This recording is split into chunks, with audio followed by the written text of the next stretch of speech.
aqui nossa Bíblia no livro de 2 Pedro. Vamos à leitura do texto.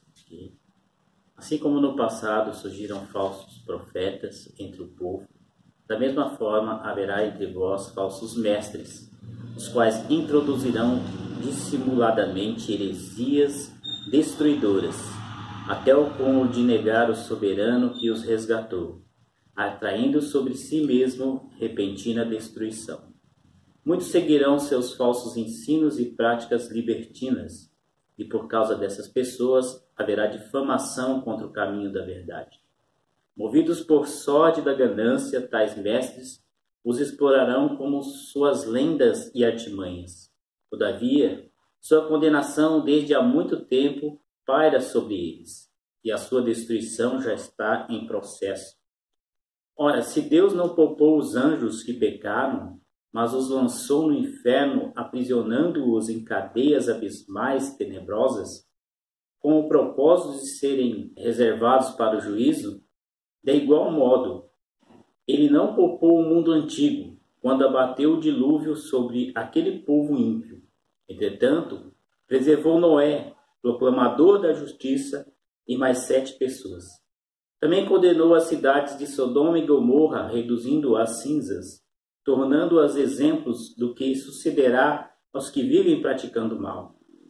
E Deus livrou o justo Ló, que vivia oprimido, com um procedimento corrupto e libertino daqueles incrédulos. Porque este justo, pelo que via e ouvia diariamente, quando habitava entre eles, sentia sua alma atormentada por causa das muitas obras iníquas daquelas pessoas. Constatamos, portanto, que o Senhor sabe livrar os piedosos da provação e manter em castigo os ímpios para o dia do juízo, principalmente os que seguem as vontades imorais da carne e desprezam toda a autoridade constituída, atrevidos e arrogantes. Tais pessoas não têm receio nem mesmo de insultar os gloriosos seres celestiais. Todavia, os anjos, embora sendo maiores em força e poder, não pronunciaram contra aqueles seres quaisquer acusações difamatórias diante do Senhor. Mas essas pessoas, que à semelhança de animais irracionais, vivem apenas por instinto naturais, nascidas para serem caçadas e destruídas, serão corrompidas por sua própria corrupção, recebendo a justa retribuição de sua injustiça. Tais pessoas consideram prazer entregar-se aos mais repugnantes atos de indecência em plena luz do dia. São como nódoas e manchas, regalando-se em manifestar a torpeza de suas paixões, mesmo durante as vossas festas de fraternidade. Tendo os olhos cheios de adultério, não comparam de pecar, iludem os incautos e têm o coração habituado à ganância, malditos. Eles se desviam, abandonando o caminho correto e seguindo o rastro de Balaão, filho de Beor, que se apaixonou pelo salário da injustiça. Mas em suas transgressões foi corrompido por uma jumenta, um animal mudo, que falou com voz humana e refreou a insensatez do profeta. Esses homens são como fontes sem água, névoas levadas pela tempestade, para os quais está reservada a absoluta escuridão das trevas. Pois, proclamando palavras arrogantes e levianas, tomados pelas paixões sensuais da carne, consegue seduzir os que estavam quase conseguindo escapar do envolvimento daqueles que jazem no erro. Prometendo-lhes total liberdade, pois eles próprios são escravos da corrupção, porquanto toda pessoa se torna servo daquele por quem é vencido.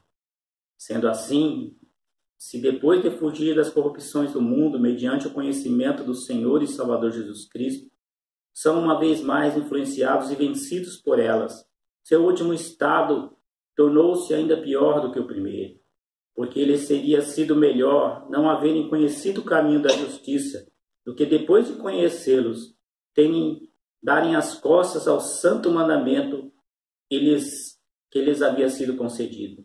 Da mesma maneira, confirma-se neles o quanto é verdadeiro o provérbio que diz: o cão voltou ao seu vômito, e mais, a porca lavada volta-se a revolver no lamaçal. Amém? aqui é um alerta, né, que Pedro, né, o apóstolo Pedro, ele fez, deixou registrado na palavra, né, esse alerta de que no fim, né, que ele fala aqui que houve profetas, né, falsos profetas nos tempos antigos, né, nos tempos passados, falsos profetas que enganavam o povo, tá? Haviam falsos mestres, aqueles que ensinavam também coisas erradas. Ele fala que heresias destruidoras, né, até as pessoas negarem o Senhor. E a gente sabe que no passado, né, a história principalmente de Israel, houve muitos falsos profetas, muitos daqueles que enganaram o povo, né, levaram o povo para longe de Deus. Né? A gente vê quanto Israel sofreu por não dar ouvido aos verdadeiros profetas, né, do Senhor, que profetizaram na época que o povo deveria se arrepender, deveria se voltar para Deus, né, estar buscando a vontade de Deus, estar deixando, como ele diz aqui, né, tudo aquilo que os afasta da verdade, né? Ele fala aqui que muitos desses profetas eram movidos por ganâncias, né? Porque queriam algo mais, e eles enganavam o povo. Eles levavam o povo para a destruição, muitos por interesse, né, de financeiro e egoísta, e não se importava de falar a verdade para o povo, dizer a verdade para o povo, dizer que o povo deveria se converter, se voltar para Deus. Alguns profetas se diziam, né, como a gente vê no caso de Jeremias, de Isaías, de Ezequiel, de Daniel, de muitos outros que falavam a verdade, que proclamavam a verdade, mas muitas vezes não eram ouvidos, e muitas vezes eram maltratados por dizer a verdade, né, por falar a verdade. E aqui é um alerta importante, a gente vê no versículo 4, que a palavra diz aqui, né, que Deus não poupou os anjos que pecaram. Ele lançou os anjos no inferno. Você já parou para pensar numa coisa dessa? Deus não poupar o próprio anjo, né? Deus não poupar um anjo é uma coisa muito séria. Se Deus não poupou um anjo, como ele lançou esses anjos no inferno, aprisionou eles em cadeias, né, abismais, tenebrosas, para serem reservados para o juízo, né? Ele diz, ele não poupou também o mundo antigo, né, e mandou o dilúvio sobre a terra, né, por causa que o povo estava se corrompendo e estava vivendo em pecado, estava praticando a injustiça, a imoralidade, e naquele tempo ele poupou apenas Noé, né, que é chamado aqui de proclamador de justiça, e 7 pessoas. O mundo todo foi destruído e ficou apenas Noé, mais 7 pessoas ali salvos quando Deus condenou o mundo antigo e mandou o juízo sobre a terra, e o dilúvio veio e destruiu, e Deus apenas poupou esta pessoa, né, essas 8 pessoas, né, contando com Noé. E condenou também Sodoma e Gomorra, né, coisas que já aconteceu na história da humanidade, né, a destruição do dilúvio, a destruição de 2 cidades ali, Sodoma e Gomorra aqui virou cinzas, né, a cidade se tornou, e diz aqui que ela se tornou um exemplo para aqueles que vivem na prática do mal, né. E diz que Deus também poupou quem? Ló, né? E Deus ele condenou ali Sodoma, condenou Gomorra, mas como ele poupou no dilúvio aquele Noé e suas famílias, Deus também poupou Ló, e diz que o Ló vivia oprimido, né? Então nós vemos aqui que Deus, quando destruiu Sodoma e Gomorra, ele livrou Ló, né? Diz que aqui porque este era justo, vivia diariamente, pelo que via e ouvia diariamente. Quando habitava entre eles, sentia a sua alma atormentada por causa das suas obras iníquas daquela pessoa. Então nós vemos assim que Deus livrou Ló, assim como ele livrou Noé também, né? E diz aqui no versículo 9 que Deus sabe livrar os piedosos da provação e manter em castigo os ímpios para o dia do juízo. E aqui está alguns exemplos, assim como Deus ele livrou, né, livrou Noé no dilúvio, porque a palavra diz que ele era justo e bom, né? Então Deus também livrou Ló, porque Ló também, aqui a Bíblia diz que Ló era justo também, né? Andava de forma justa naquele tempo, mesmo vivendo em Sodoma e Gomorra, num lugar de depravação moral assim terrível, né? Ló era justo e Deus o livrou, porque diz que Deus sabe livrar, né? Deus livra da provação os piedosos, né? E mantém em castigo os ímpios. E que a gente tem, e diz assim, né? Principalmente aqueles que seguem, né, vontades imorais da carne, né? E essas pessoas estão recebendo a punição por causa do pecado. A gente vê, a palavra de Deus é muito clara, que ela diz que o Romanos diz que a palavra diz que o salário do pecado é a morte, mas o dom gratuito de Deus é a vida eterna. E muitos têm colhido aquilo que têm plantado, têm recebido aquilo que têm feito, das obras que têm feito, né? Se eu faço um trabalho, eu vou colher o salário do trabalho.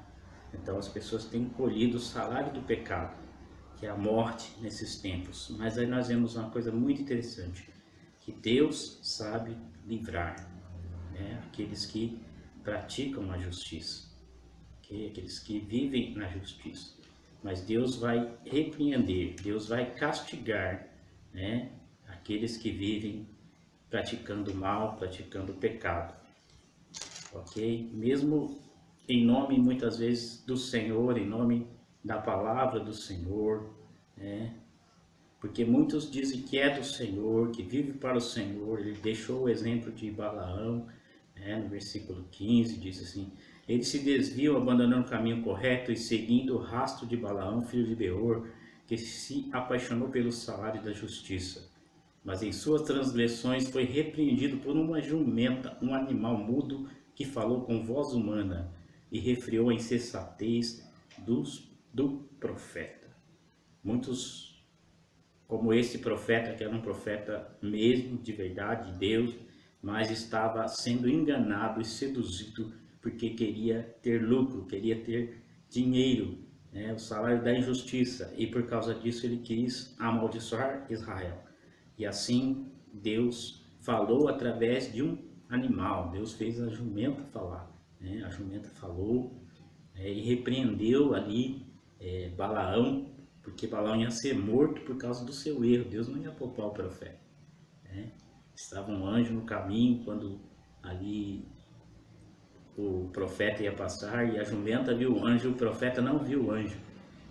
E o profeta que deveria abrir a boca para profetizar e falar, quem falou foi a jumenta. A jumenta que falou e que repreendeu ali. Primeira vez que a gente vê na palavra de Deus um animal falando com voz humana, né? E esse animal repreendendo um homem que deveria conhecer, deveria escutar, deveria ser sensível à palavra de Deus, mas esse homem se deixou se levar e ser corrompido, e Deus fez esse animal falar para que ele realmente se arrependesse e se voltasse para Deus.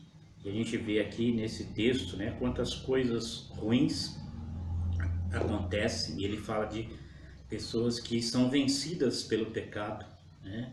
Pessoas que são vencidas e já creram em Jesus um dia. Versículo 20 diz: sendo assim, se depois de fugir das corrupções do mundo mediante o conhecimento do Senhor Jesus Cristo, Salvador Jesus Cristo, se uma vez mais influenciados e vencidos por elas, seu último estado se tornou pior do que o primeiro. Pedro exorta, diz assim, ó, você fugiu da corrupção, você fugiu do pecado, mas depois você se deixou ser vencido novamente, né, pelo pecado. E o estado, do último estado, ele se tornou pior do que o primeiro. Seria melhor não jamais ter conhecido o caminho da justiça do que, conhecendo o caminho, dar as costas e se afastar do caminho.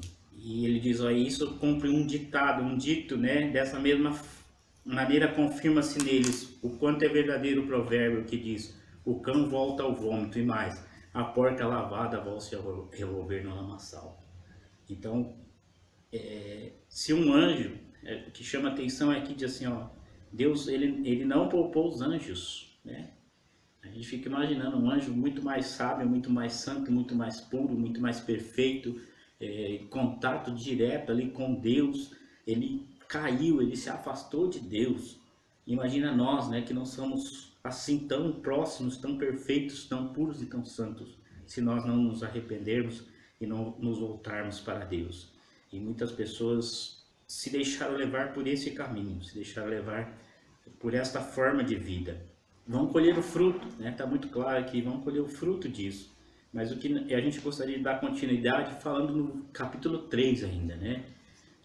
Ele continua falando desse assunto, da importância que nós devemos prestar muita atenção. Diz assim, versículo: Amados, escrevo agora esta segunda carta, em ambas as quais desperto com exortação o vosso ânimo sincero, para que vos lembrais das palavras que primeiramente foram ditas pelos santos profetas, e do mandamento do Senhor e Salvador mediante vossos apóstolos, sabendo primeiro isso, que nos últimos tempos virão escarnecedores, andando segundo suas próprias concupiscências, dizendo: onde está a promessa da sua vinda? Porque desde os dias que dormiram, todas as coisas permanecem como desde o princípio da criação.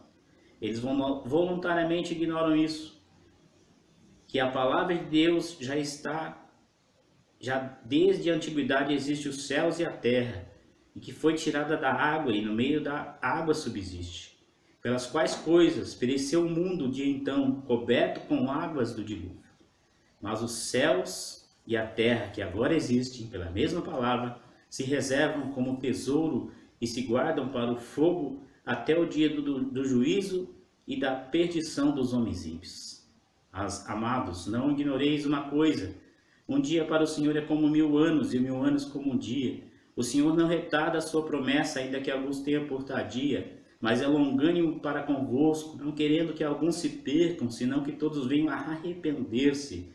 Mas o dia do Senhor virá como ladrão de noite, no qual os céus passarão com grande estrondo, os elementos ardendo se desfarão, e a terra e as obras que nela há se queimarão. Havendo, pois, de perecer todas essas coisas, que pessoas os convém ser em santo trato e piedade, aguardando e apressando-vos para a vinda do dia de Deus, em que os céus em fogo se desfarão, os elementos ardendo se fundirão. Mas nós, segundo a promessa de Deus, aguardamos novos céus e nova terra, onde habita a justiça. Pelo que, amados, guardando-vos estas coisas, procurai que delas sejais achados imaculados, irrepreensíveis e em paz. Continua ali Pedro dizendo, né, que nos últimos tempos as pessoas iam ser escarnecedoras, iam andar cada vez mais distante de Deus, e que iam ignorar que Jesus ia voltar. Jesus prometeu voltar. Assim como nos dias, ele fala aqui que o mundo foi destruído pelo dilúvio, né, pela água, pelo dilúvio. E quantas pessoas ignoraram?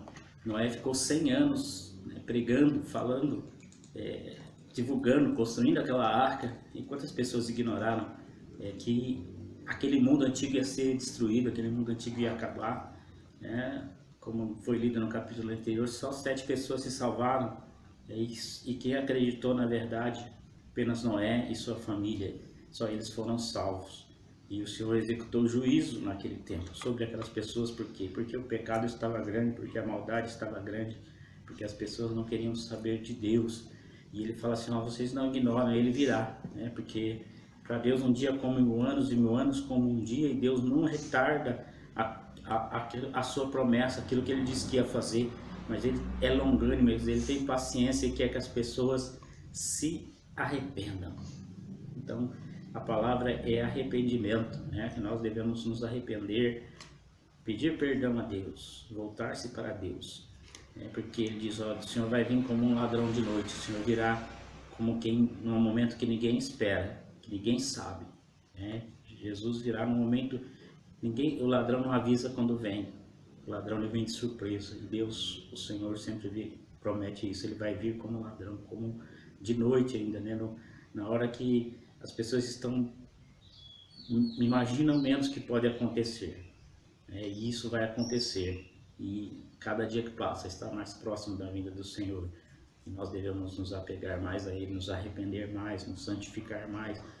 É por isso que ele fala assim que nós devemos viver em pureza, em santidade, em prática da justiça, para que nós sejamos, no versículo 14 diz, pelo que amados, guardando essas coisas, procurai que delas sejais achados imaculados, irrepreensíveis e em paz. Nós devemos estar preparados para a vinda do Senhor. Como o que chamou mais atenção é pensar, né, se Deus não poupou os anjos, quem somos nós humanos para acharmos que Deus vai nos poupar se nós andarmos errados? Se os anjos erraram e foram punidos e estão reservados para punição, né, como está aqui escrito, quem somos nós para não temermos a Deus, não respeitarmos a Deus, não dermos atenção naquilo que Deus está dizendo, principalmente nesses dias de caos, nesses dias onde há uma praga, onde há a morte destruindo vidas, né, várias vidas nesse momento, nesse tempo. Quem somos nós para não nos arrependermos e não nos voltarmos para Deus e estarmos prontos para habitarmos com Ele e vivermos com Ele? Portanto, é um momento de arrependimento, é um momento de se voltar para Deus. Ontem estava lendo o livro de Oséias, no capítulo 14, ele diz: volta Israel para o Senhor teu Deus e tende palavra de arrependimento. É isso que nós temos que fazer, nos voltar para Deus. E essa é a mensagem que eu gostaria de deixar para vocês, para que cada um se volte mais para Deus, se chegue mais a Deus. Amém?